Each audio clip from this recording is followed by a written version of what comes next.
Hello everyone, welcome back. Solid State SR71 bringing you a bit of gameplay for Tales of Graces F, just recently released on the PlayStation 3 about 2 weeks ago, I would say. Just hit my pens. Don't take that in the wrong sense.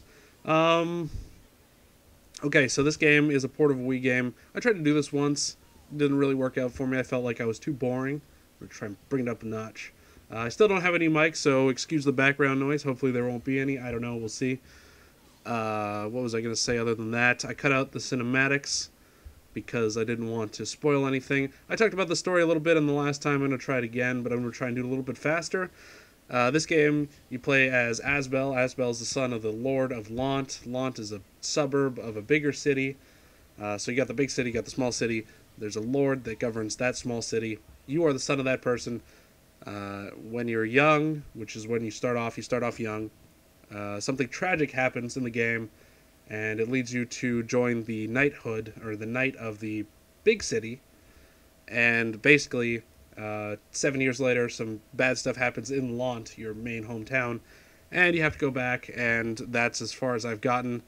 I've gotten a little bit further than that, but I don't really want to spoil anything, so we're not going to talk too much about the story. Now, moving on to the sound, the voice acting, basically. The sound's fine. The voice acting is not, however.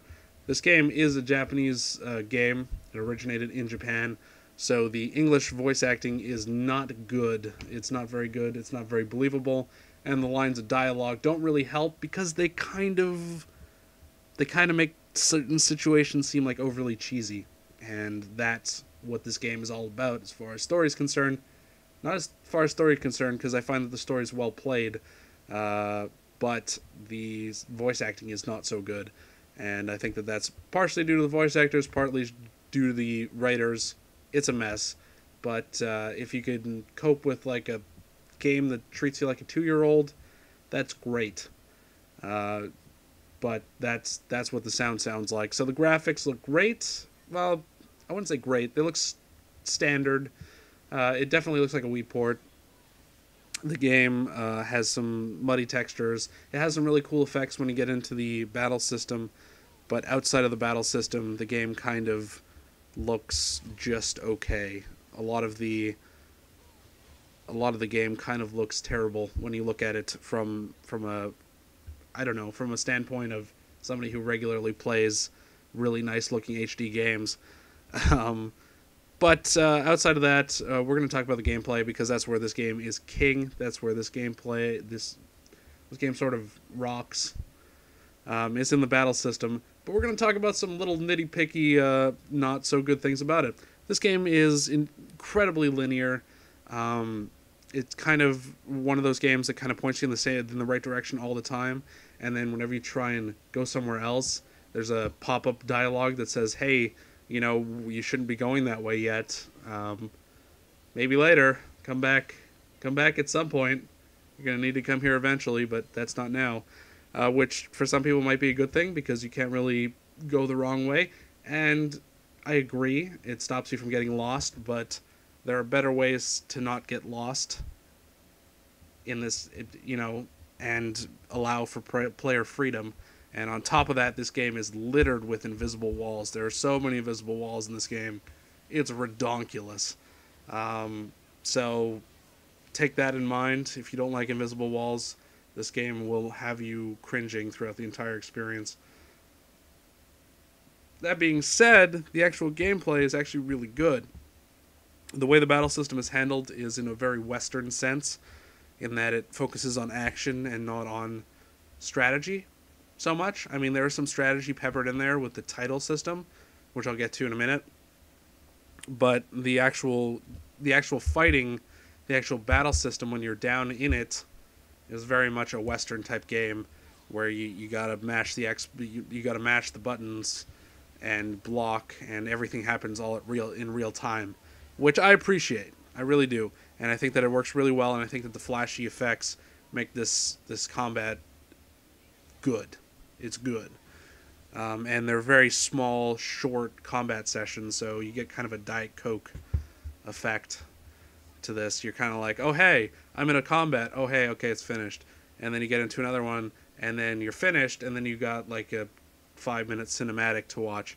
So definitely, if you're the kind of person that doesn't like to do small battle instances and then move on to a somewhat lengthy cinematic when you enter a new area, and then go back to that small sort of action set piece sort of thing, and then go to a cinematic, it kind of continues that way for the entire game. So if that's not your style of game, you're gonna have to be careful, because there's a lot of cinematics in this game, and this game spends a lot of time telling its story.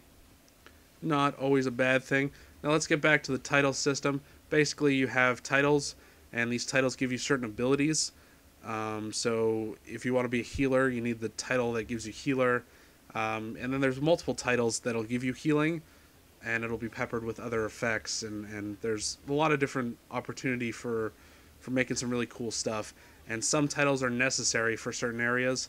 Well, not necessary, but definitely you can see that they're favored, and that you should totally use them in certain instances. Like in this instant, these guys are poisonous, I believe. I'm not looking at the gameplay, but there's these little green things that are poisonous. You could use any title you want, but the ones that stop you from getting poisoned are definitely much required for this area and for the boss fight. And that's pretty much it for the gameplay. It's awesome. Do I regret buying this game? Absolutely not. I've sunk 7 hours into it, like I said, which is more than I can say about The Darkness 2. That game was awesome, but it was short. But if you're not into this kind of game, you may have a problem with this game. If you don't like cinematics too much, you may have a problem with this game. There's a few key people that would not like this game at all, and it's totally understandable. But I don't regret buying it for $60. I would definitely say to wait until it's about $40. I mean, there's a lot of content here. There's a ridiculous amount of content, but all the other aspects don't play off very well. So you just kind of have like a great battle system surrounded by decentness and crap. So that's pretty much it. I hope you guys enjoy this review or impressions video.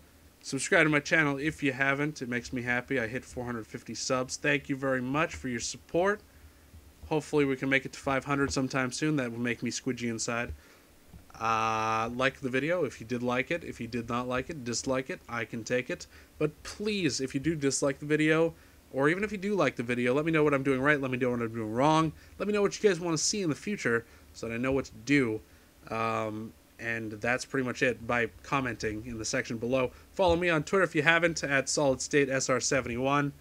I would love to hear you guys write on all the time. And I had one more thing I had to say here. Oh yes, next week or this weekend, hopefully, I don't know, we'll see when it comes up, but I do have Unit 13. I'm going to be posting up gameplay for that, so stay tuned. Thank you guys for watching once again, and I will see you guys later.